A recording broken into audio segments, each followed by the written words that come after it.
Thank you all. I want to thank you all for coming out to our senior coffee, which was delayed a year. Well, actually, it was delayed last year to October, but we've got it back on schedule to March. So it was supposed to be March of 2020. We did it in October of 2020. I think October, September of 2020, and then we're doing it again here and getting it back on schedule. So thank you all for coming. Flip slides. We're going to talk about a couple things here. Can you go back a slide? All right, so we're going to talk about public health, public safety, and fiscal issues today. So we're going to start with public health, even though that says starting with public safety. So obviously, on the public health front, everything has been about COVID for a year now. What started off as lockdown for 2 weeks, we're still. All right, I'm gonna give up on. Can you guys hear me on the microphone at all? It sounds like it's coming out. It's good. We have an $80,000 or so project to fix all of the audio in here because it's awful. So that's in the budget for this year. So anyways, so we've been dealing with COVID for about a year, and this was, as you are all aware, there was all kinds of data that was out there. The only data that was really, really usable, in my opinion, and actionable was hospitalizations by date, because we actually knew they were hospitalized, we knew they had COVID, we knew when they were hospitalized. The way they tracked cases is every time someone was tested, they could be tested 5 times in 5 days in a row, it all counts as a case, so you're not getting the best information in the world. So the nice thing about this number is we know if they're hospitalized, we know if they have COVID, and remember, the whole reason for the lockdowns and everything else, the masking, everything, was to protect our hospital system and keep it from being overrun. So you can see back in April, we know that this happened. We know we had the big flood when this first happened, and the hospitals got really crowded, and it got up to about 125, 130 a day on average over this time. And then you can see once we hit June, all the way through October, it was pretty flat. So when we were hearing all the scare all summer long, really, there wasn't a whole lot of people being hospitalized. That's all of suburban Cook County, and it was between 10 and 15 people a day. So it really wasn't that high. You see the fall off here in October 2020. Well, the problem in October of 2020, if you remember, that was when we started to hear, we're going to have another wave, we're going to have another wave, we're going to have another wave. They stopped reporting this. They stopped giving us this information. So flip the next slide. So then we went, so here's cases, total cases, okay? Here were the cases last year, a year ago. Here were the cases in this second wave. Now, how many of you think this second wave was worse than the first? Anybody? And here's the problem. So we changed all our reporting on this. So we changed reporting to, if you called the doctor and said you had body aches, it counted as a case. Then if you actually got a test, it counted as a case. If you got a saliva test, it counted as a case, and then if you went to get a PCR test, it counted as a case. So you could really have 3 cases for one person. And that's if they were only tested the one time, the one round of testing, if they got tested again. So there has been 0 flu cases reported since that time. So anybody with the flu was reported as a COVID. So it became anything that is like COVID is COVID. The bad thing about that is it makes it really hard to make good decisions, because you don't have really good information. We know that there was an increase, but we know it sure as heck wasn't 5-fold, 4-fold of what it was at the beginning.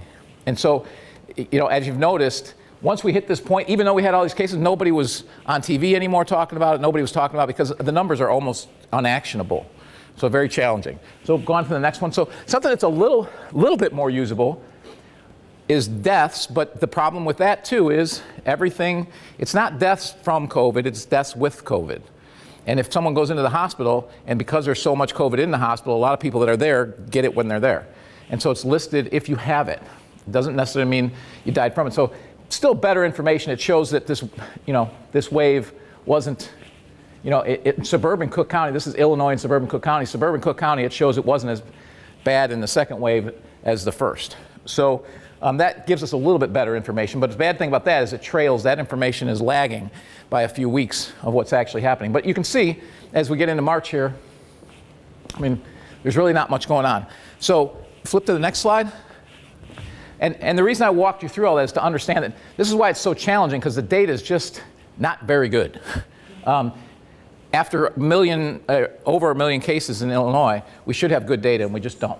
So this is Region 7 hospitalizations. There's 10 hospitals that report, okay, into this. So this is the total of those hospitals. So what we started to do when we realized they weren't reporting suburban Cook County hospitalizations anymore, we started tracking these numbers. Now, what you can see here is that the green number are basically any kind of COVID-like flu, pneumonia-like symptoms. They reported those. Those are non-ICU. So those are in the hospital, but they're not in the ICU.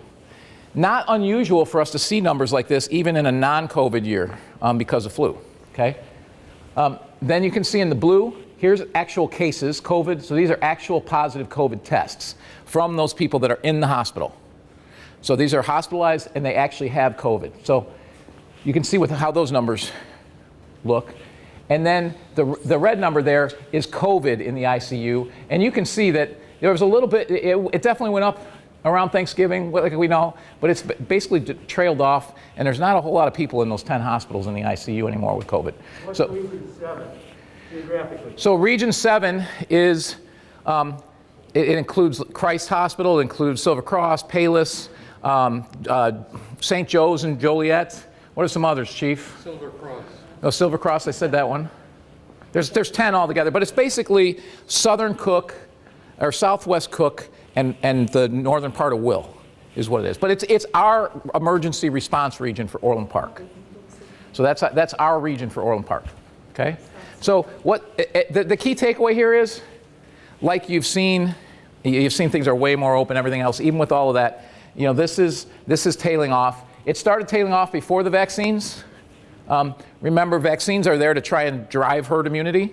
You can get herd immunity two ways. You can get herd immunity through just everyone getting it, or you can get it through vaccines. So vaccines are there to help get us to herd immunity. If you've read any articles about this, we're probably, if not there, we're very close to having that. So it's not unusual. Viruses, because I've now looked at this a lot, H1N1 had two cycles. You know, a lot of the flu strains have 2 cycles. So that's not unusual if that happened, where we had one and then we had another one in the fall. So the good news is now we're heading into the summer, spring and summer again. So, you know, we're, hopefully seeing kind of the tail end of this. And with the vaccines, that should help, everyone feel more comfortable, and we should be able to get out and get through this. Flip to the next slide. The reason I show this is, when I showed you those hospital spikes, keep in mind, this is pre-COVID, okay? This is hospitals on bypass. What that means is they're not accepting ambulances. Now, they didn't let hospitals go on bypass this year, but the hospitals weren't as crowded in this last fall as they normally are, okay, with just the flu. So, Advocate in 2019 was the highest on bypass in the Chicago region. 20% of the year, it was on bypass, 20% of their operating hours. So 1 out of every 5 full days, they were on bypass where they couldn't take. That's how full they were, okay? Our hospitals, Payless and Silver Cross, in 2018, you can see 4.4%, 1.7%, and then 3% in 2019. That's all pre-COVID. So it's not unusual for hospitals to see this kind of activity just due to the flu. The flu is still very deadly. So now, basically in the future, we're going to have flu season, COVID season, and pneumonia season. You're going to have all 3. So as seniors, you have to be particularly careful about all of those things, because it's something else that if you haven't had, or if you have other illnesses that, basically cause more problems. So, the key thing there is, one thing that we've learned through all this that I think people do a lot better, much better hygiene. And I think that's probably the most important thing. I think the other thing that people learn that hopefully they continue to do in the future is, if you're sick, stay home. You can miss your family event. I think those are probably the 2 biggest things that we've learned from this to slow the spread of anything. And that's probably it's probably helped. I mean, I don't think there's anyone in this room that believes there's been no flu cases this fall. They haven't been reported. But I don't think there's a doubt that flu is down, because if it wasn't, we would have seen the same kind of spikes, and we didn't see that. So, and I think a lot of that is because of, some of the measures that we're taking. So just keep that in mind in the future, whenever you're not feeling well. So the key question now about COVID that everybody has is vaccines.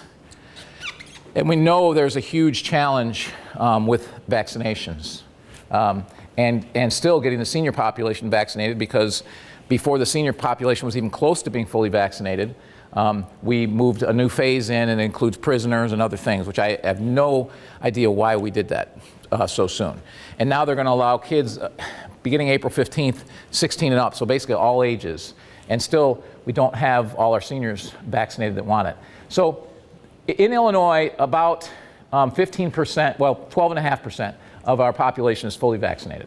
Okay, so that's where we're at right now. Flip to the next slide. In Cook County, suburban Cook County, about a third of 65 plus is vaccinated. 16 to 64, about 10% has been vaccinated. So if you look at the age split here, a few more, there's more people obviously in the 16 to 64 range, so a few more people have gotten it, a little over half, but that tells you the percentages of who's been fully vaccinated. We get the question all the time, what can you do for vaccines? What can you do for vaccines? We've been at the mercy, just like everybody else, of the state and the county.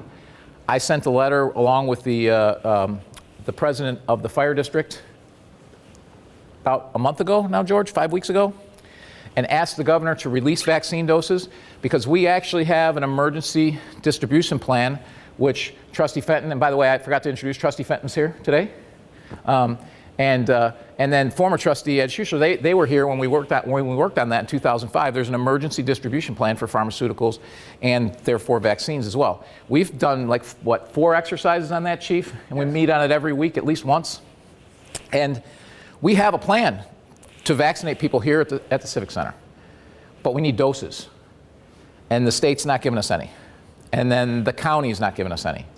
In fact, the county wanted to speak at a board meeting, and he said, well, we want to talk about vaccines, and we want to talk about the Invest in Cook program, which is where they give dollars to invest in local programs. I said, if the president wants to come down and speak at our board meeting, well, no, she wants to call in. I'm like, no, if she wants to come down, she can come speak, because we have our meetings live. But I said, Invest in Cook, I don't know what she's going to talk about, because since I've been mayor, we haven't gotten any dollars from the county. And I said, and we don't have any vaccine doses. And he says, well, we're not giving anyone vaccine doses. So I said, well, if you provide vaccine doses, we'd be happy to have a press conference and bring her down. But we still haven't heard anything. So we are exploring some other avenues to get directly to the feds and cut Illinois and the county out of it. We're still working on that.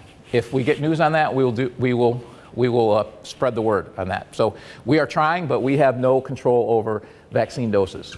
But we do have a plan in place if we can get them, and we are trying very, very hard, aren't we, George, to get them. So something that we're trying very, very hard to do, because we know that our senior population, and I'm pretty sure our senior population isn't anywhere near a third. Because if you look at where the concentration of all these centers are, where they're vaccinating, it's not in our area. So we are aware of the problem, and we're working it. So I will save questions till the end. That's the public health portion, but I think the key thing to take away from all this is we're moving through the end of it. Still be careful. Still, if you're sick, please stay home. COVID for the senior population, if you get it, it can be very, very serious, especially if you have another pre-existing condition. So, be careful. What was that? If you have questions, you can submit them to Nabia. I know she was telling you that. That way we don't have to hand the mic around. So that way she can just read the questions.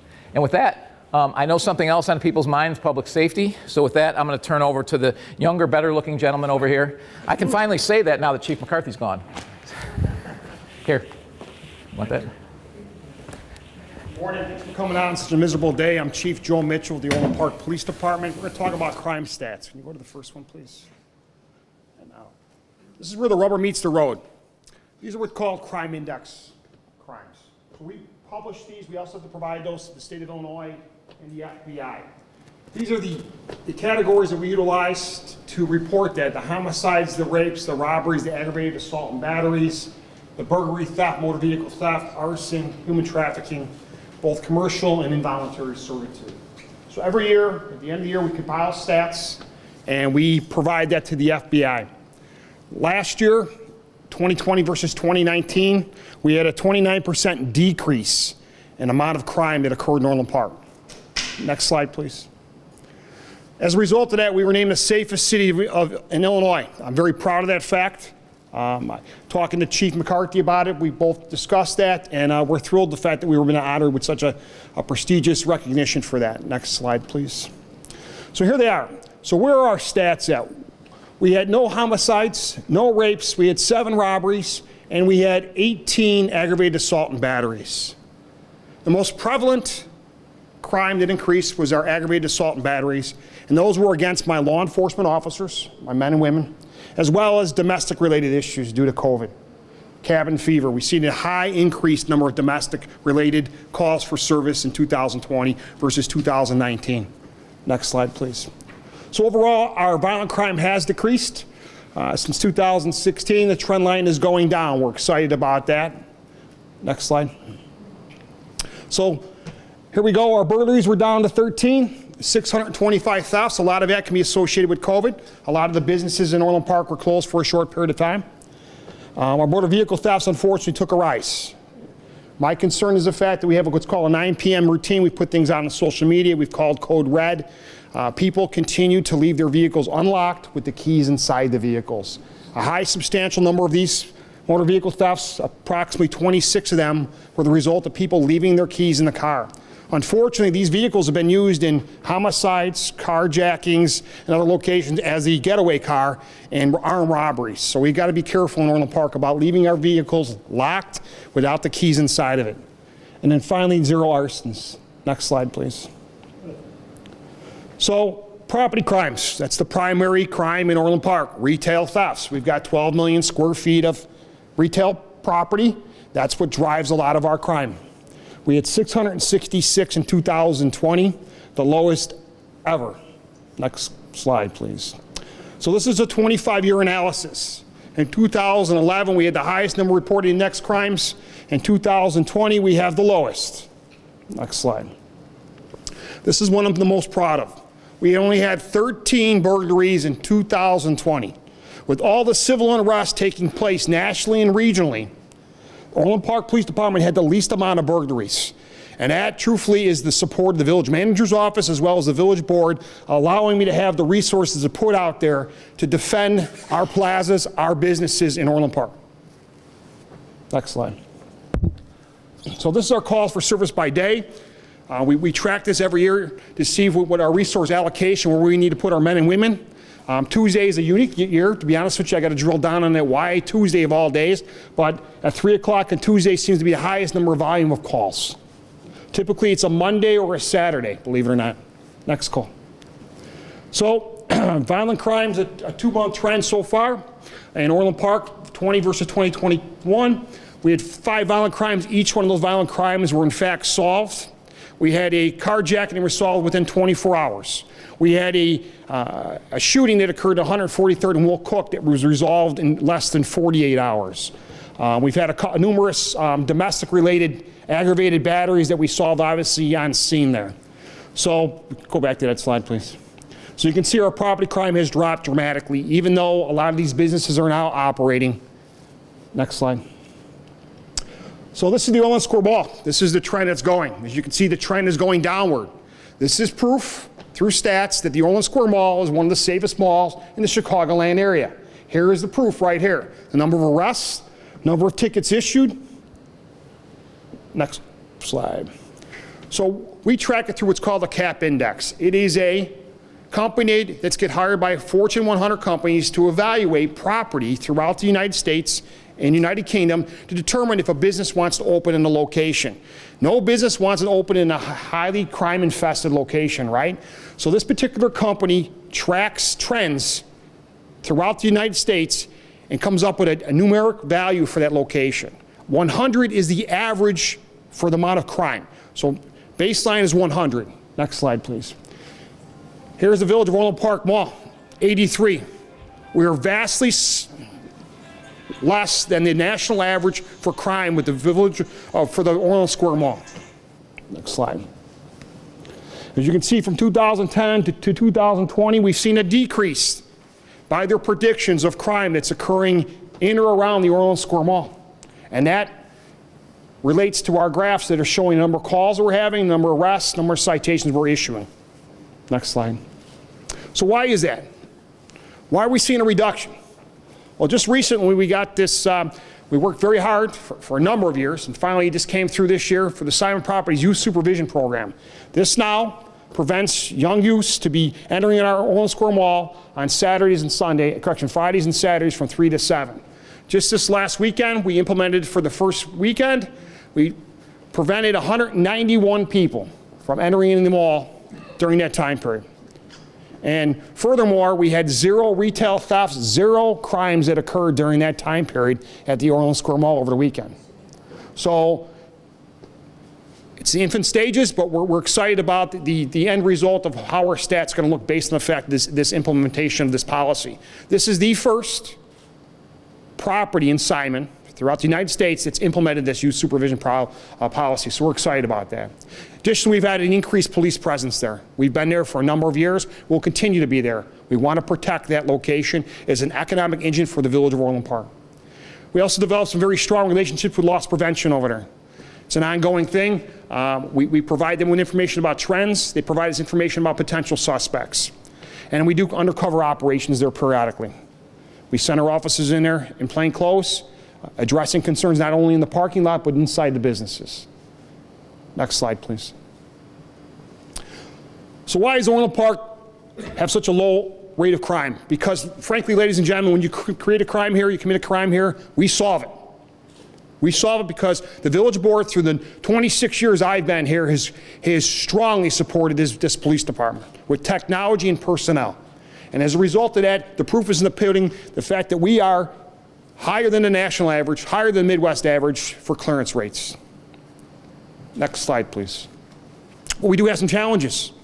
And here's one challenge right here, is our motor vehicle thefts. Again, we have a 9 p.m. routine. We've sent out little stickers on people's cars advising them to please keep their cars locked at night. And as you can see, we had an increase from 2019 to 2020 to the most in the last 5 years. I'm happy to report the first 2 months of this year, we've had a dramatic decrease in the number of stolen motor vehicles. Last year we were at 7, this year we're only at 2. Okay, next slide, please.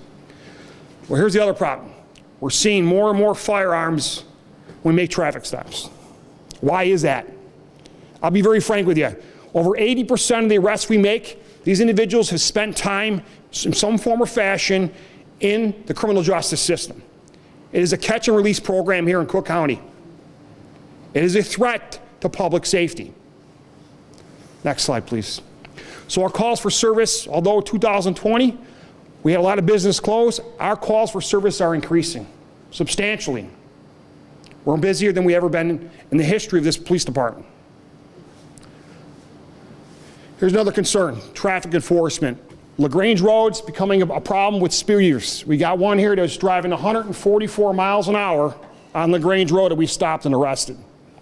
We are continuing to do some enforcement actions over there, and you'll see more and more officers out there on Lagrange Road trying to address these concerns. Next slide, please. One thing we're excited about, we got a United States Department of Justice mental health grant. We now have $750,000 approximately. We have social workers now respond to our calls for service for mental health.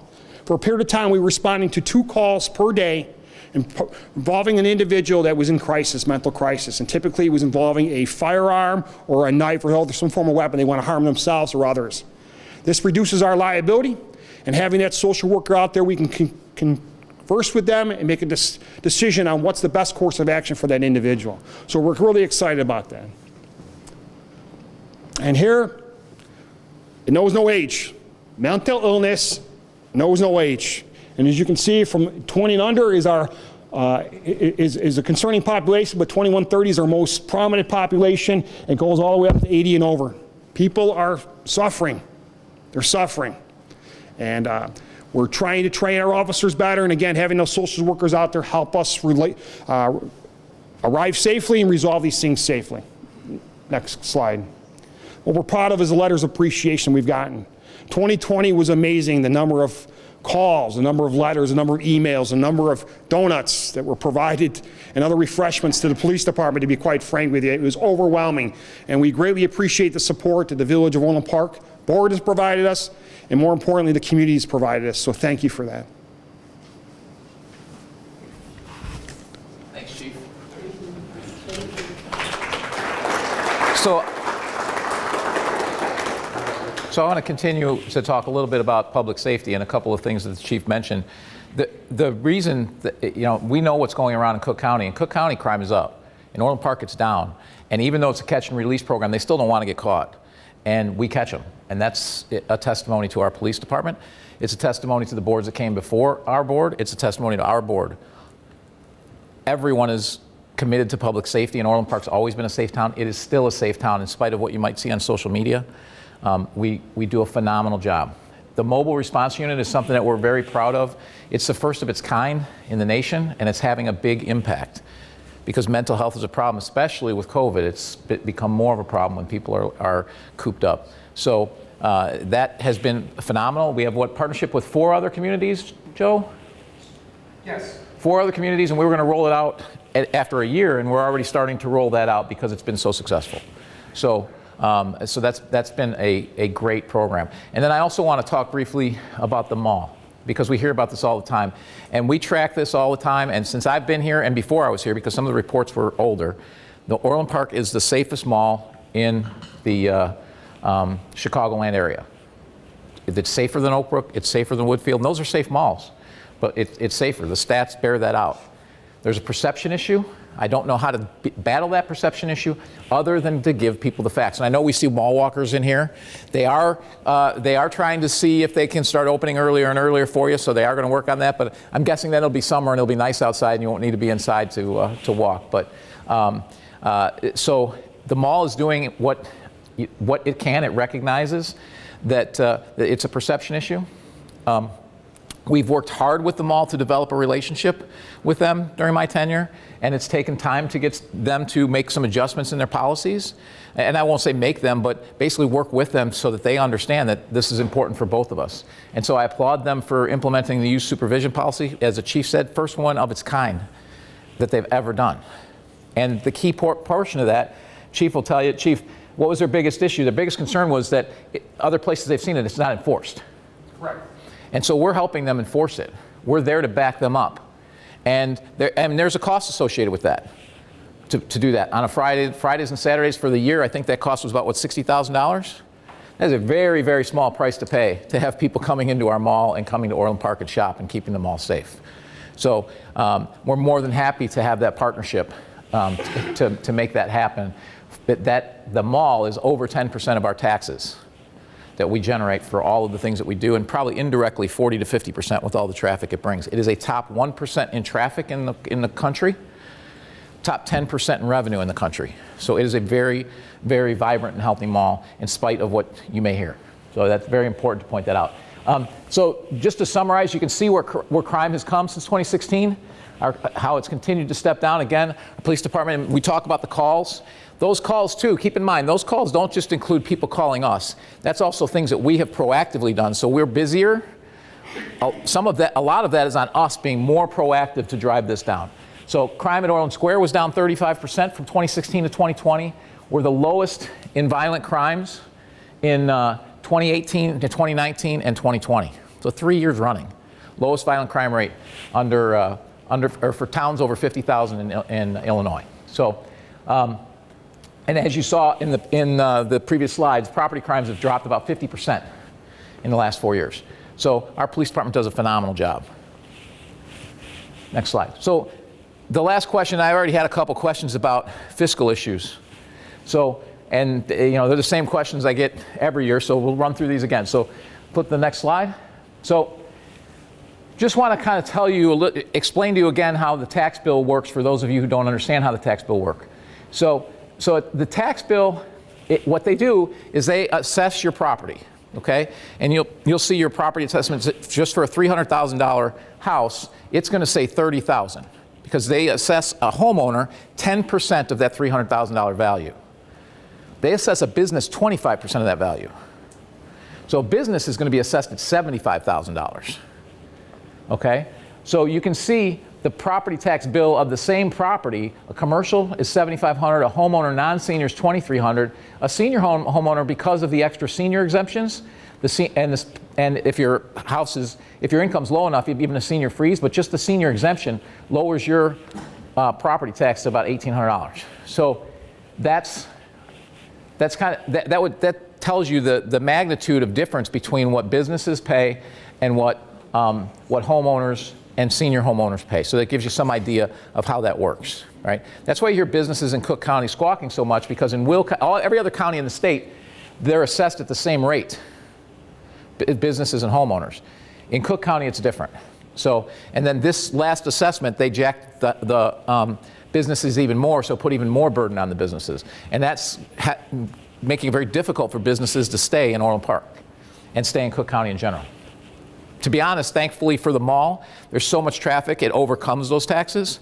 But even that, they can only handle that for so long. So we continue to work very, very hard to get these assessments back to reality so that our businesses can thrive. So your tax bill that was paid in 2020, Orland Park was 6.47% of that total tax bill. So you can see where it falls in line with all these other things, okay?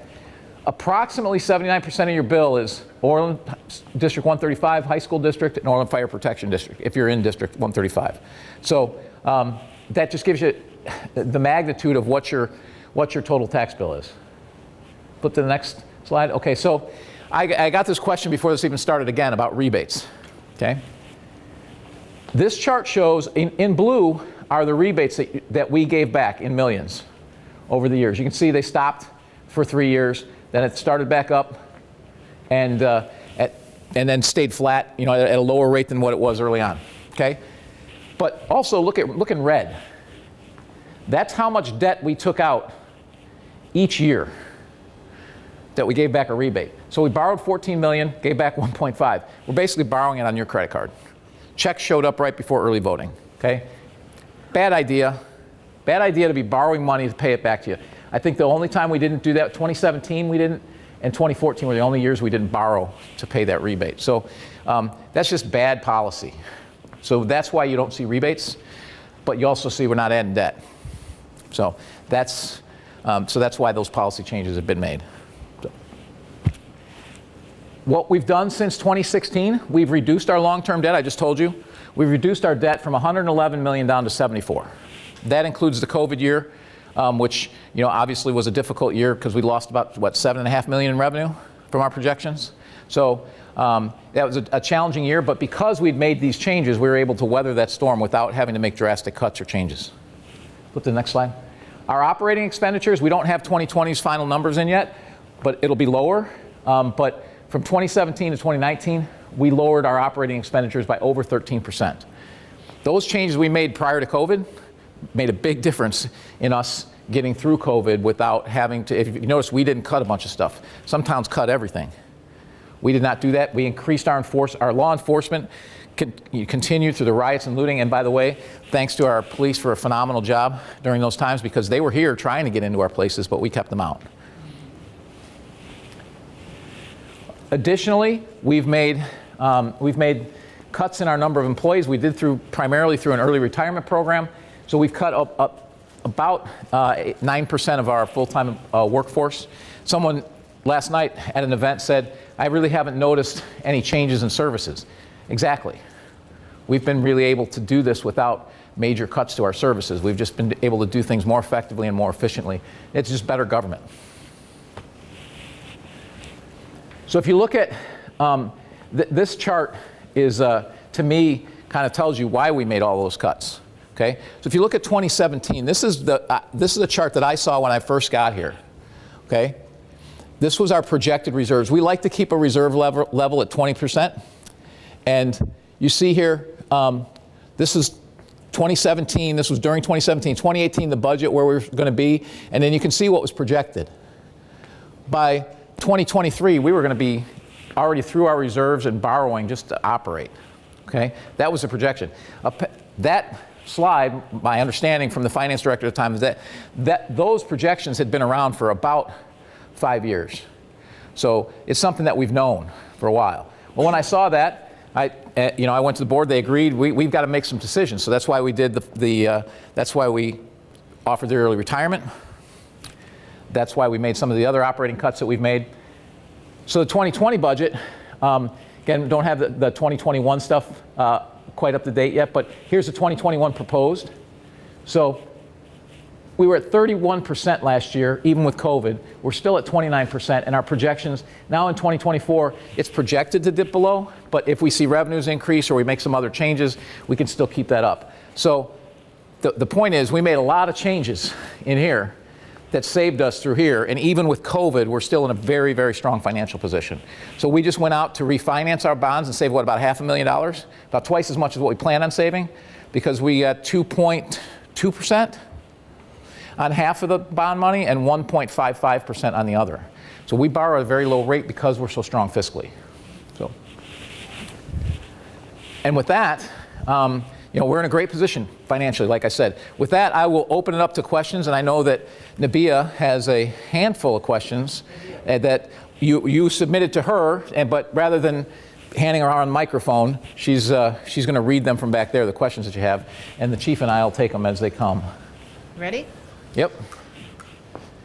This one says, I saw an announcement about the downtown triangle. Can you tell us more about what is happening at the triangle? So on Monday night, we entered into a memorandum of understanding and a consulting agreement with Edwards Realty. So going back to the beginning of my term, we know we have University of Chicago parking deck. We have 9750. We have 9 acres there that is undeveloped. And the thing about 9 acres, it's not particularly large. So what can we put there? I worked with the board to eventually get out to the marketplace. Took over a year. We went out to the marketplace to get bids for the remaining development. We selected 2 companies to move forward. From there, we selected 1. We started negotiating with that 1. We were very close to having an agreement with that 1 when COVID hit. They put on the brakes. After 6 months of going back and forth, we were willing to extend their time. We knew they couldn't do it as quickly as they'd originally proposed, but we were willing to extend their time, give them more time to put up their deposits, a lot of things. They still weren't willing to engage. So with the unanimously from the board, we asked them to basically put up or shut up. Are you in or you're out? And they pretty much said they were out. So at that point, the board unanimously told our village manager to re-engage with Edwards Realty, who was the number 2 selection. So they were the ones that didn't get past the second round. To re-engage with them and see if they were still interested. They were. It took some time, took a couple of months to kind of get that first initial portion out and get them some of the information they needed. And then we spent the last couple months negotiating, and we resulted, and the reason why we don't have a development agreement is because I think the village recognizes, I think the board recognizes, that the marketplace is in flux. So we want to have someone engaged in working on this and trying to develop it. We also don't know exactly what's going to happen with COVID and how which companies are going to be strong, which ones aren't. So doing the agreement like this gives them a year to come up with the development agreement, but gives them some teeth that they can actually go out and get commitments from companies. Because what they really need from the banks to get to develop anything is a commitment from companies to be there. And we know we have some commitments. We have a 21,000 square foot office user. We have some restaurants that are interested, so we know that. So they came out with a very interesting plan, different than what you've seen before. I saw someone comment that, well, we expected something walkable. There's a very walkable portion of this. It's not going to be any traffic whatsoever. It's a street. It's going to be a complete streetscape. But you got to remember that this is a very small site, so it's not going to look like a downtown Chicago or even a downtown Naperville, because it's not 4 blocks by 4 blocks. It's basically a block by a block. Who's Edwards Realty? Edwards Realty is a local developer, and they own the crossings across the street, which is also nice because they have an interest in seeing the crossings be successful, and to make sure whatever's put on those 2 things, because that's where you can actually walk across the street then to the crossing. So you could actually see where the 2 of those can combine, and that becomes kind of a bigger walkable area potentially. So, and the nice thing is they also live in Orland Park, so they know what the people want in Orland Park. They've heard this, they feel it too. So I think that's a big plus for this particular developer over the other one, which was out of the city. So they truly do understand. Now this 1-year process will be a lot of talking to residents and continue to work with the board. And basically, it's a partnership moving forward. So I'm very excited by that we didn't have to go back out to the market again. And the board approved that Monday night 6-1. The next question is about street repair or street disrepair. Crystal Creek to Trinity Drive needs to be repaired. What are we doing about that?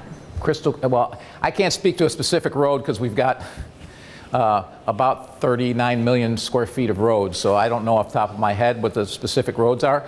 But you could call, whoever asked that question, if you ask Public Works, they can tell you approximately what year the reconstruction is. But I can tell you that when I arrived, 40% of the roads were in poor or very poor condition. We were doing about 1 million square feet of roads a year, which would get us through our roads in 40 years, which is twice as long as what we need to, the roads last about 20. So we needed to catch up. So in the last 18 months, the board approved expanding, basically doubling what we were spending on our roads.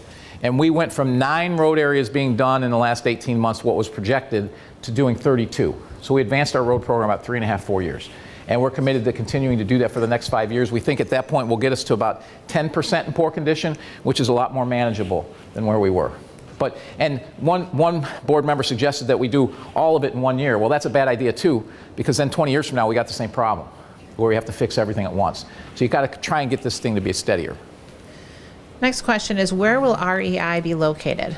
REI is going into the Staples building over by Lowe's, and projected 2022. Why did Secretary of State's office move? Did they ever pay rent? Okay, so I'll answer the second one first. No. They never paid rent for that facility. They did pay rent, however, on a little closet downstairs in the basement for $100 a month. They were paying rent on that for storage, but they weren't paying for our boardroom that we're doing every day. There was actually no written agreement. So when we realized there was no written agreement, we reached out to the Secretary of State and said, we need a written agreement. We were paying for slip and falls of people who slip and fall on our, we have to pay them out, and they're Secretary of State customers. So we needed insurance, we needed an agreement. That's just good policy. They'd been in since like 1993 with no agreement. We also asked for a market-based rent as a starting point. They came back and said that they've been expecting this call for a long time. And they really, if you look back to their own statements back in early 2000, they wanted to expand to a full-service facility, which they can't do here. So they told us they would like to go to a full-service facility. And so we showed them 4 different locations throughout Orland Park. And our staff brought them around and showed them those locations that fit their needs. They chose Avalon-owned property at 179th and Wolf. They didn't have any money in the budget to open a full-service facility in that year, so the owner there even said, hey, you can come back when you open up for COVID, you can use this space that's already built out, work around whatever's in there, and do an express facility while you're building out your full-size facility. So one day we came in, they were moving out. We thought they were moving over there. And then the next day we saw a press release from Jesse White saying that I told him that he was no longer welcome here. I've never spoken to Jesse White. I've never emailed Jesse White. I've never spoken to anyone from Secretary of State. This was handled by the village manager's office. So that was all garbage. And then a month later, it ended up opening up at the township.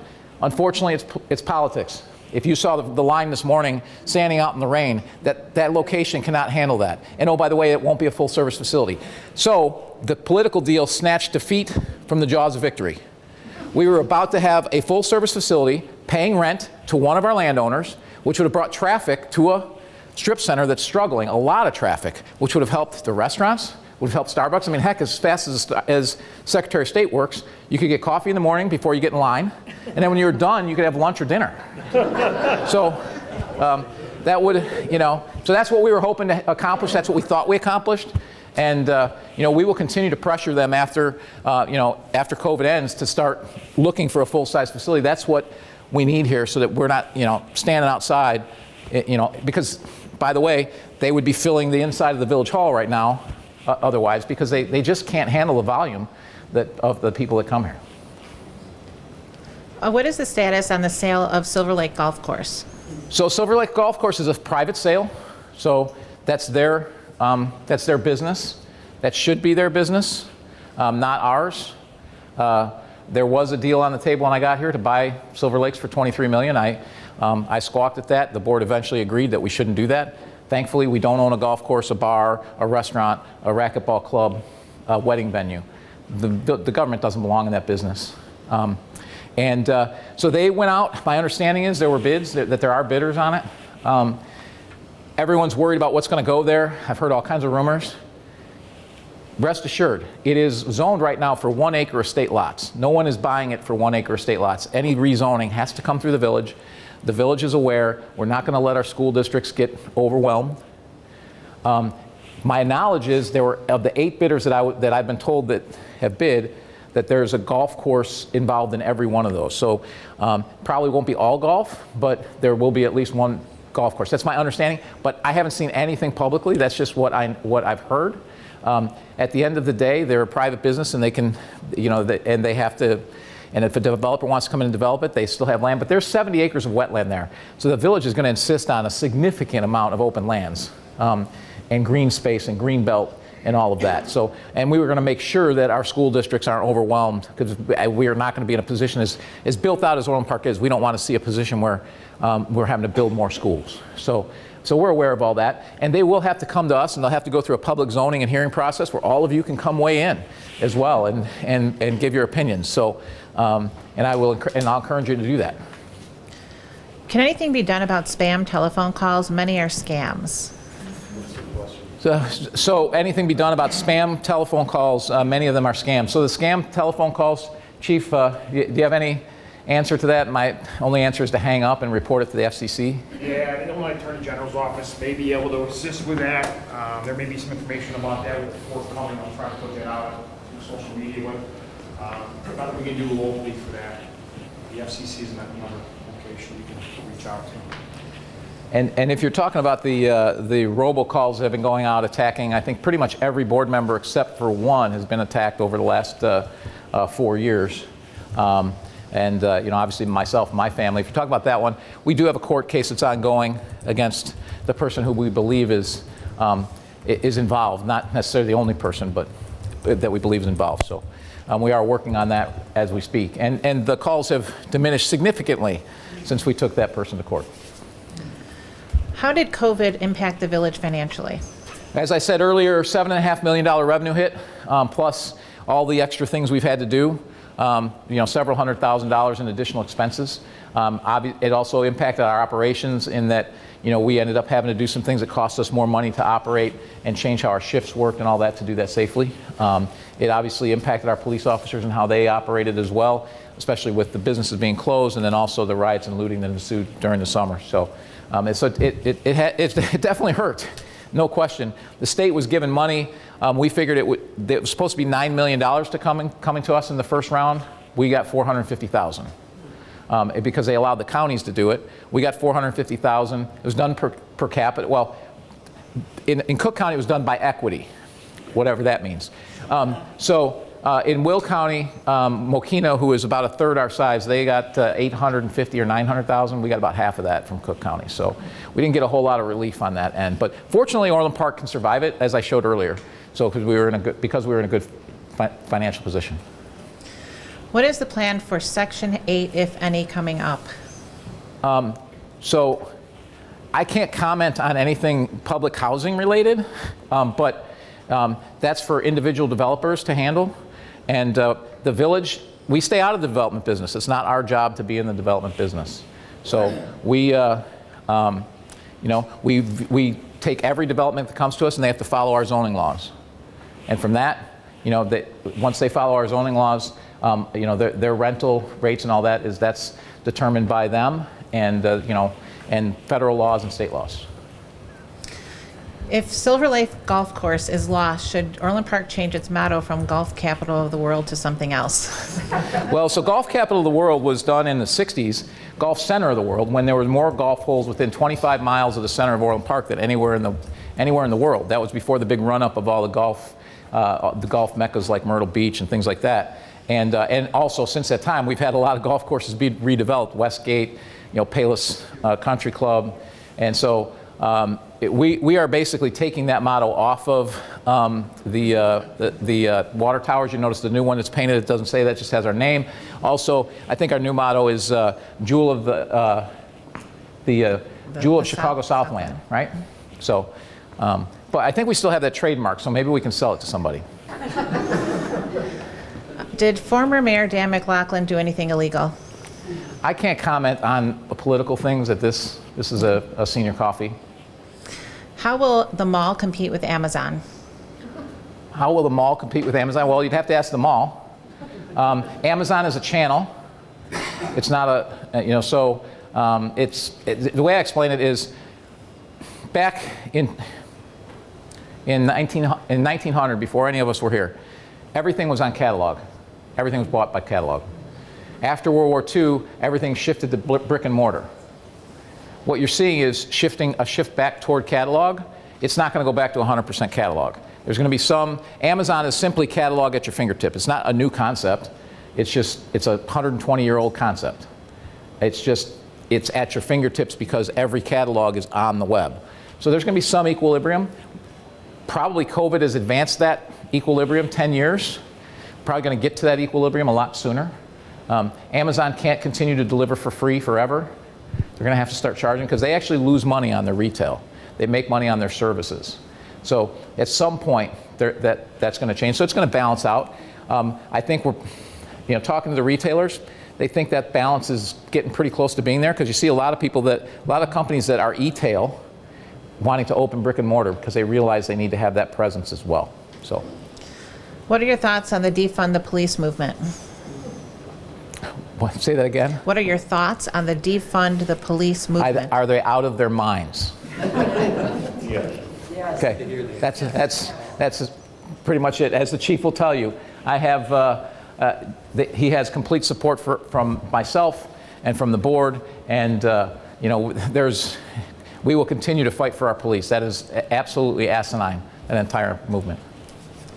There's road flooding on 143rd Street, which makes Bridget Terrace into the Indy 500 with a detour. Say that again? There's road flooding on 143rd Street, which renders Bridget Terrace into the Indy 500 with a detour. Yeah, well, so we've had a project for 14 years to fix 143rd that we engineered with the federal government. It's a state road. The state needs to fund it. The state's had that project on the list for 14 years. The state has not funded it. It's our #1 project. It's our #1 priority project. Southwest Conference of Mayors, it's their #1 priority project. It widens that road. It fixes the flooding. We continue to pressure the state. We had a meeting the other day with our new Congresswoman as well, because she's on the Transportation Committee, to try and get federal dollars to pay for that section of road. We have paid for a significant amount of engineering to get that road done. So. We have seen information that talks about services for police vehicles. How is this service working, and what do our offers think about it? So, as far as I know, George, the service is working very, very well, right? Saving us money, and it's much, much faster. Chief, what do our officers think about the servicing of the vehicles over at RZA? So, you know, I think it's very responsive. Availability is even into Saturdays. Before we didn't have that, so we're relatively happy with it. Yeah, what it really does is it frees up our mechanics to work on more important things in routine maintenance. All of our police vehicles are Fords, so it makes sense to bring them to Ford. And I know, I've heard that, you know, how dare we bring them to the Ford dealer here in town, but I mean, I'd rather bring them to in the past, all warranty work we were bringing to a Ford dealer in Frankfurt. Makes no sense. Warranty work's paid for by the factory. Why wouldn't we be bringing it to the Ford dealer here in Orland Park? So this is a win-win, where we're not wasting our time on routine maintenance. Plus, if there's things like light bulbs and things like that that are out when the police officers are there, they take care of it. And here's the other thing. When a police car shows up, I know there were pictures of lines behind a line of cars. That's not happening. We get priority. We go right in. So that's how RZA treats that. So I think that's going very well. Village manager's nodding his head that it's going very well. And our last question is, how did the first weekend of youth supervision go at the mall, and how are the rules for teens working out? The youth supervision policy at the mall, well, the chief answered that during the presentation. He said that they stopped 191 people from being in the mall, and that there were no retail thefts this weekend during at all. Or disturbances. Or disturbances. So in one weekend of, so it's a pretty small sample size, but it's a positive result for that first weekend. Do you have a question? No, I'm just taking notes. Thank you. Okay. Are there any other questions that people? With the Sky Zone, you guys, as a board, said to revoke their license. They went to court and got it reinstated. I don't quite understand the Well- legal ramifications. So the question is about Sky Zone. It's a town. So the question is about Sky Zone. There's a legal process, and the legal process is first it gets adjudicated by the village manager, who revoked their license. Then if they appeal, they're allowed to stay open during that appeal until the board hears it, and the board rules on his decision. And it's not so much whether we agree with or disagree with the decision, it's was his decision reasonable based on the facts that he heard, because we didn't hear 3 days of testimony and get to understand whether the witnesses were telling the truth. That was his judgment call. But we agreed unanimously that we supported his decision. And so then they have the ability to appeal that to the courts, and they have 10 days to do that. They did so the next day, and the courts, we expected the courts would allow them to stay open because that's what they typically do in a case like this, but they did so with a bunch of restrictions that aren't part of their license but are restrictions that we think are good, and while they're waiting to be heard by the courts, they can stay open, but with the restrictions that are in place. So it's the way our legal system works. So, Alex, thank you. During the past 6 months, maybe to a year, there was extensive road work of some kind of construction between Ravinia and West Avenue on 151st Street. I'm curious as to what that was for. Was that some kind of electrical work under the... That's just by the firehouse. yeah, so 151st Street is being widened and resurfaced in conjunction with a roundabout at 151st and West Avenue. Because of some utility impacts, we couldn't get it done last year, so we made sure that we got it so that it was passable and not down to one lane during the winter. And then come spring, very shortly, we're going to get the roundabout done and the rest of the paving done on that road. Thank you. Why did they go to roundabout?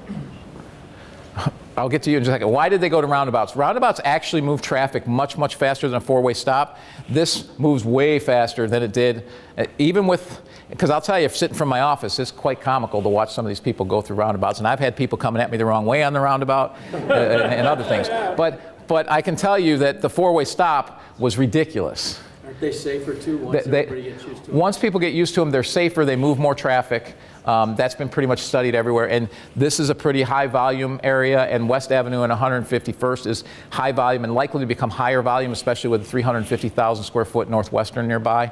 So that's why it's there. That's why we did those. Mayor, I've got a comment and a question. Comment is that we're very happy with the administration in the last 4 years and how you've done a wonderful job here in Orland Park. Question to the chief is that we have someone that's a policeman in Chicago, and the morale there is just absolutely horrible.